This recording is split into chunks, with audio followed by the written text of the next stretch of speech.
Ndebe anyị ehihie ọma no Impact TV. Anyị nọ n'Awka n'Olulu-Imoka ebe Awka na-eme emume Egwu-Imoka nke arọ 2023. Awka na-anọ na ya na-eme ncheta na ikene nwaada Awka, nnukwu nwaada Awka bụ Nomeh, onye a na-ekpeselu n'ụbọchị tata dịka obodo niile na-eme n'ala Igbo. Obodo ọbụla n'ala Igbo nwere ife eji malụfa ya na tata bụ ụbọchị Awka na-eri oriri Egwu-Imoka, nnukwu emume eji malụ Awka. Obodo ọbụla na mba niile n'ụwa niile akpọrọla Awka afa, iwe eji malụ Awka wee Egwu-Imoka. Anyị abịago n'Olulu-Imoka ike awụ ọlụlụ, ike awụ ike a na-apapụta akete iyi odo, nnekwu alụshi Awka na-agodo.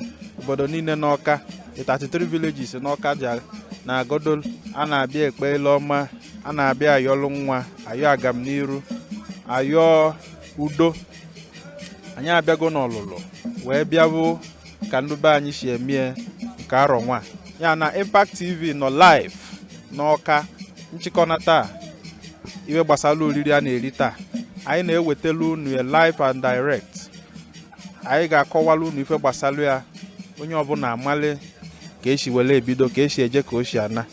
Ebe anyị nọ na ya. We hope that you enjoy this package and we look forward to your contributions, and we hope that you learn one or two things from the program of today's ceremony. It's a unique ceremony in the life of every Awka son and daughter, home and abroad. Today, people come home from far and wide to pay homage to the deity of Awka Kingdom, Nomeh, the daughter of Awka, that Awka takes pride in. This is part of Awka cultural heritage. We are here to show you how it is done, why it is done, in the manner it is done, the uniqueness of today's celebration. Come with me as we hit the streets, let you have an understanding of the uniqueness of today. Thank you.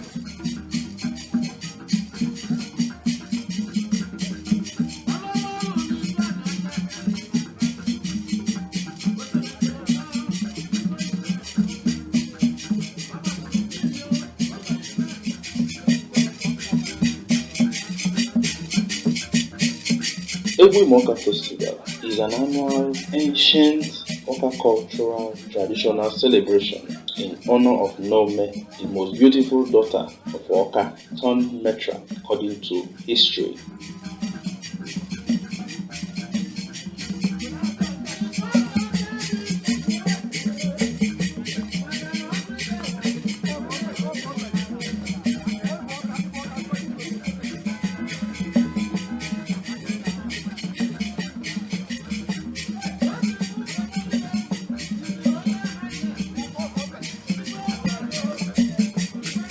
Nomeh died after falling ill but could not be cured by the native doctors from Umezugwu, who were predominantly medicine men.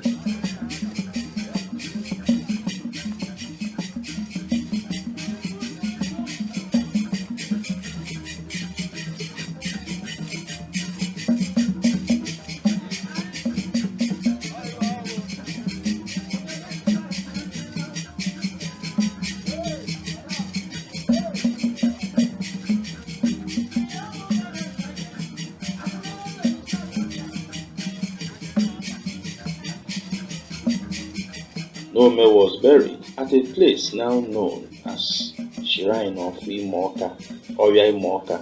The same site later became burial ground of the Awka people at the time.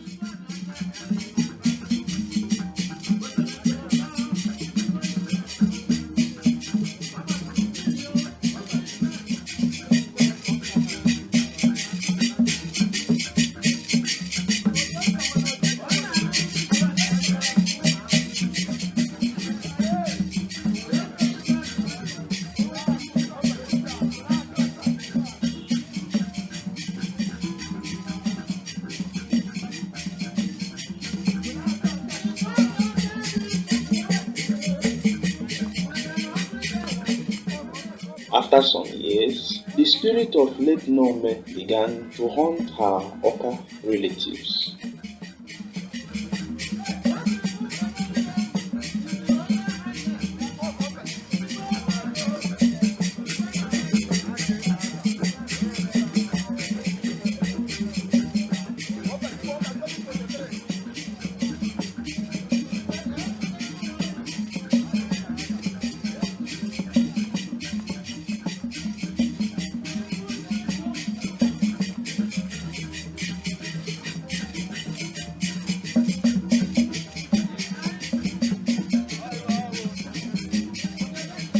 Awka people consulted with a diviner who told them that Nomeh was angry because her life was cut short. As a result, she could not marry and beget children.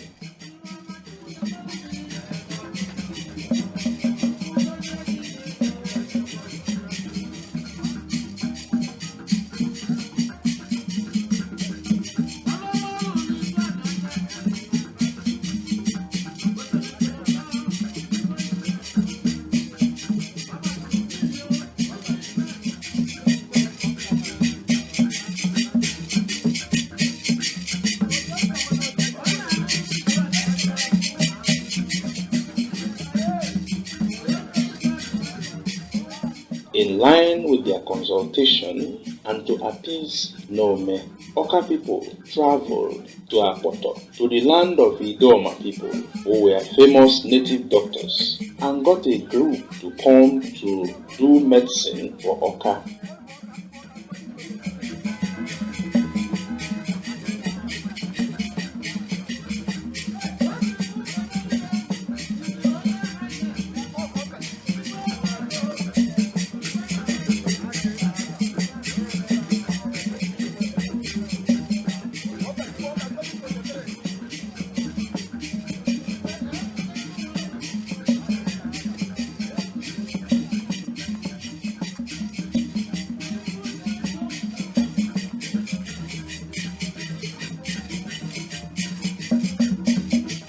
The Akpotos came and made a medicine called Akwali Imoka, that is, an Akwali to bring Umuoka children and ward off evil.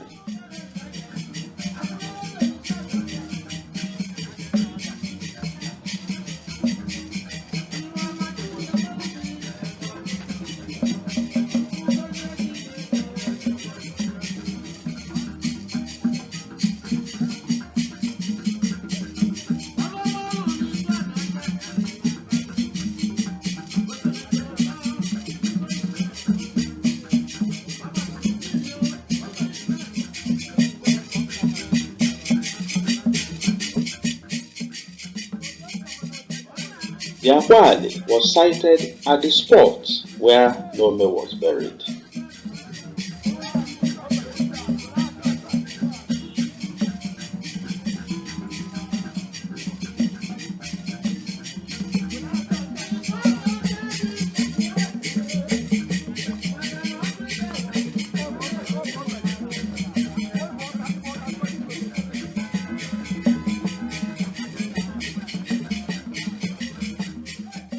The Akwali later became known as Akwali-Imoka or Imoka, sometimes called Imoka Nomeh.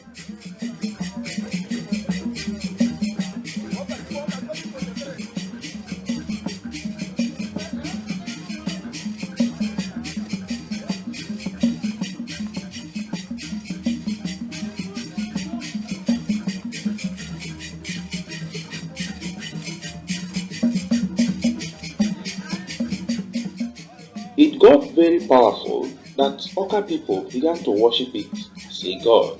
It celebrated its festival every year.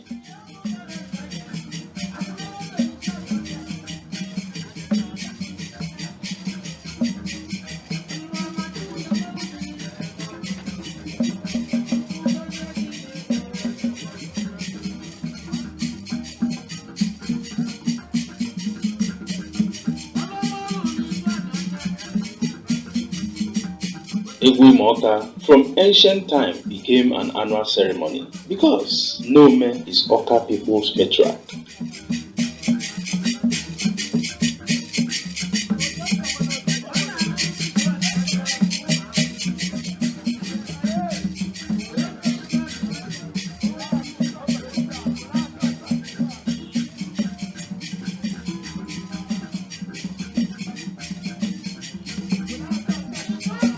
Egwu-Imoka Day proper is heralded by Okwueke Day, a day Awka daughters, Umuokpo, and wives, Ndi Inyem, pay special homage to Nomeh with thanksgiving items for different favors received previously, especially children, Omumo, and ask for more favors.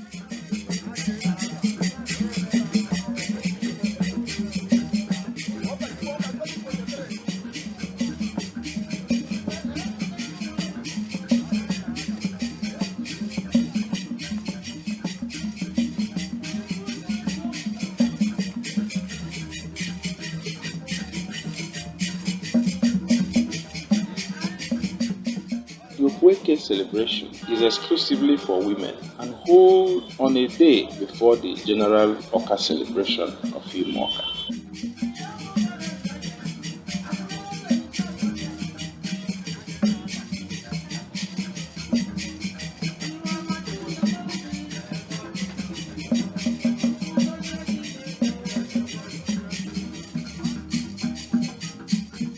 The women, as you can see, will troop to the now known as Egwu-Imoka from various places.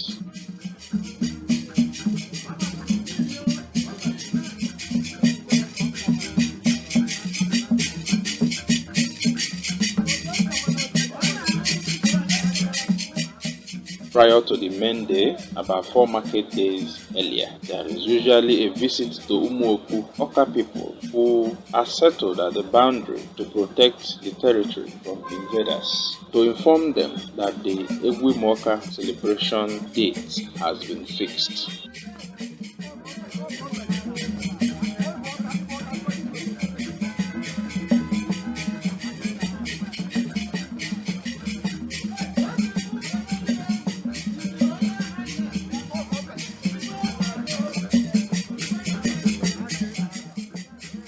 On the D-Day, different villages troop to the Egwu-Imoka with their masquerade and unique costumes. Awka people, far and near, return home to pay homage to the Matriach, thanking her for the many favors received while seeking more favors.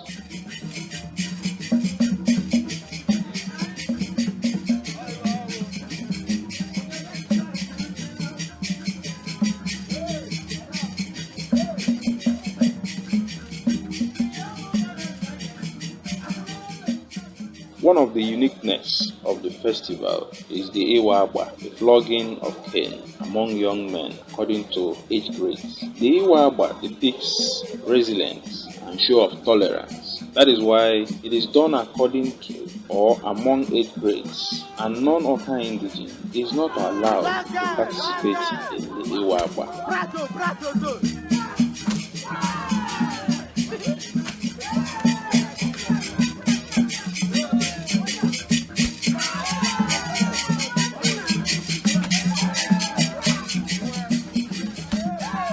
Egwu-Imoka is one of the major ancient cultural festivals Awka people still celebrate annually.